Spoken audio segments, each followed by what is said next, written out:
السلام علیکم میرے بھائیوں، آپ سب لوگوں کو ابھی تک پتہ ہے کہ مفتی طارق مسعود صاحب کے خلاف ایک بہت بڑا ہنگامہ ہوا ہے، جس میں ابھی تک یہ بات پتہ چلی ہے کہ مفتی طارق مسعود صاحب نے بہت بڑی گستاخی کر دی ہے۔ جن لوگوں کو نہیں پتا، میں ان لوگوں کو مختصراً یہ بات بتا دوں کہ مفتی طارق مسعود صاحب نے جو گستاخی کی ہے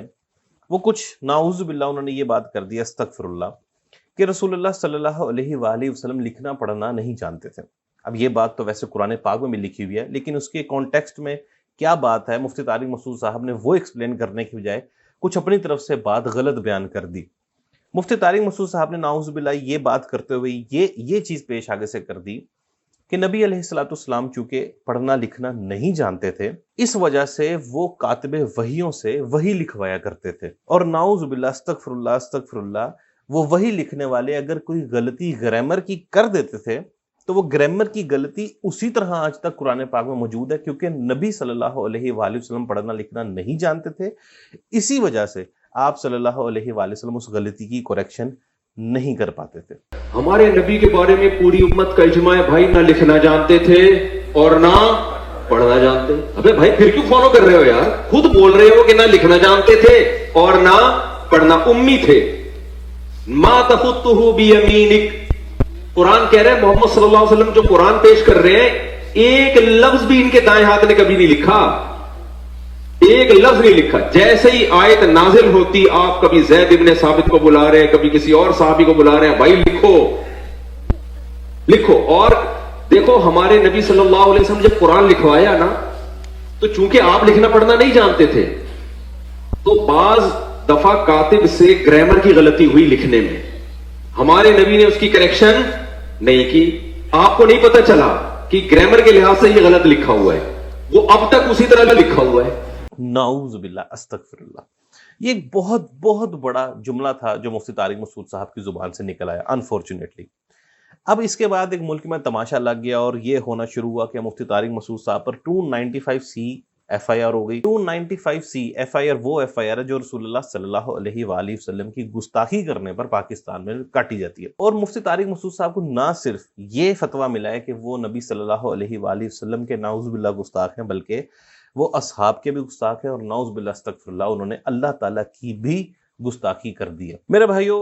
یہ سب کچھ ہونے کے بعد بے شمار جو علماء ہیں وہ سامنے آئے اور انہوں نے آ کے اپنی رائے پیش کی۔ اگر آپ لوگ علمی باتیں سننا چاہتے ہو کہ جی یہ لفظ کی جو غلطی انہوں نے بیان کی ہے جو بالکل غلط ہے، طارق مسعود صاحب نے بالکل غلط بیان کیا ہے، اس پر انجینئر محمد علی مرزا صاحب نے بھی بہت زبردست علمی جواب دیا، اور مفتی راشد محمود رضوی صاحب نے بھی اچھا جواب دیا، آپ لوگ وہ سن سکتے ہو۔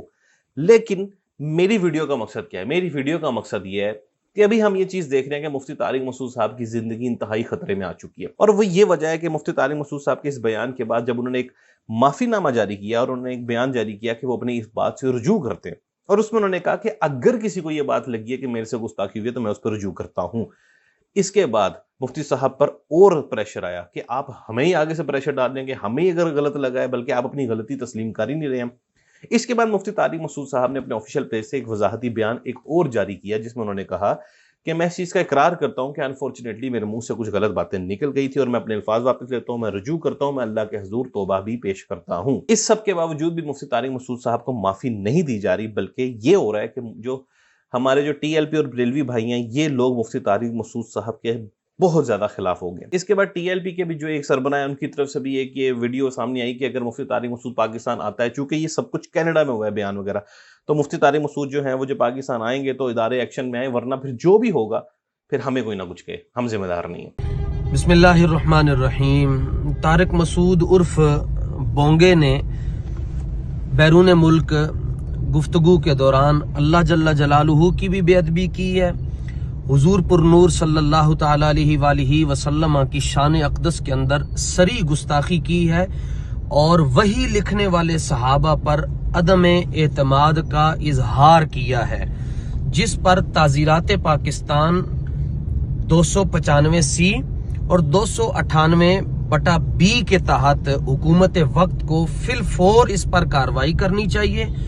اور اسے گرفتار کر کے اسے قرار واقعی سزا دینی چاہیے، جس کی وجہ سے امت مسلمہ کے دلوں کو ٹھیس پہنچی ہے۔ اگر حکومت وقت نے ایسا نہ کیا اور کوئی اور کام ہو گیا تو اس کے ذمہ دار آپ خود ہوں گے۔ مجھے نہیں سمجھ آتی کہ آخر کیا وجہ ہے کہ ہم لوگ اپنے لوگوں کے کریکٹر سے کوئی بات سمجھتے نہیں ہیں. یعنی ہمیں چاہیے تھا کہ مفتی طارق مسعود صاحب کی زندگی کا یار انالیسس کرتے کہ کیا مفتی طارق مسعود صاحب یہ خواہش رکھتے ہیں نعوذ باللہ استغفر اللہ کہ وہ رسول اللہ صلی اللہ علیہ وآلہ وسلم کی شان میں کوئی گستاخی کریں. یہ کبھی ہو ہی نہیں سکتا یار. ہمیں مفتی طارق مسعود صاحب سے بنیادی اختلافات ہیں, لیکن اس سب کے باوجود ہم یہ سمجھتے ہیں کہ یار وہ شخص وہ ناچتا نہیں ہے, وہ گاتا نہیں ہے, وہ حرام کام نہیں کرتا, وہ کوئی فحاشی اور بے حیائی کے اڈوں کی کمائی نہیں کھا رہا, وہ کوئی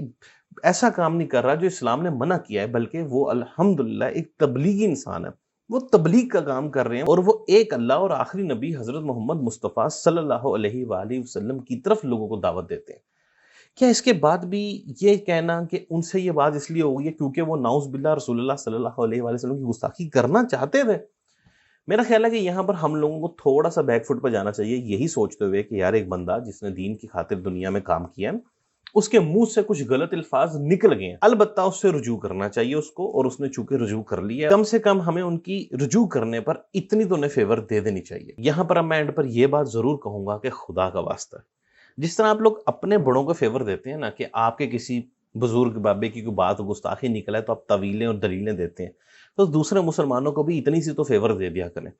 کہ نعوذ باللہ کسی مسلمان کی یہ خواہش نہیں ہے کہ وہ رسول اللہ صلی اللہ علیہ وآلہ وسلم کی شان میں گستاخی کرے. ہاں البتہ بعض اوقات باتیں کرتے کرتے انسان کے منہ سے سلپ آف ٹنگ ہو جاتی ہے, کچھ ایسی باتیں اس کے منہ سے نکل جاتی ہیں جو اس کا کہنے کی نیت نہیں ہوتی, یا وہ اپنے دماغ میں کہنا کچھ اور چاہ رہا ہوتا ہے, زبان اس کی کچھ اور بول دیتی ہے, اس بیچارے کو نہیں پتا ہوتا کہ اس کے الفاظ کیا نکل گئے. اس پر توبہ ہی پیش کرنی چاہیے, اور ونس وہ توبہ کر لے تو اس کو میرا خیال ہے کہ معاف کر دینا چاہیے. باقی اس کا اور اللہ کا معاملہ ہے. اگر اس نے سچے دل سے توبہ نہیں کی تو اللہ بہت ہے, اللہ کافی ہے سزا دینے کے لیے. اللہ تعالیٰ مفتی صاحب کی اور ہم تمام مسلمانوں کی حفاظت فرمائے. میں آپ سے اینڈ پہ پھر یہ ریکویسٹ کروں گا, ہاتھ جوڑ کے ریکویسٹ کروں گا, خدا کا واسطہ ہے ایک دوسرے کو غلط کہہ لیا کرو,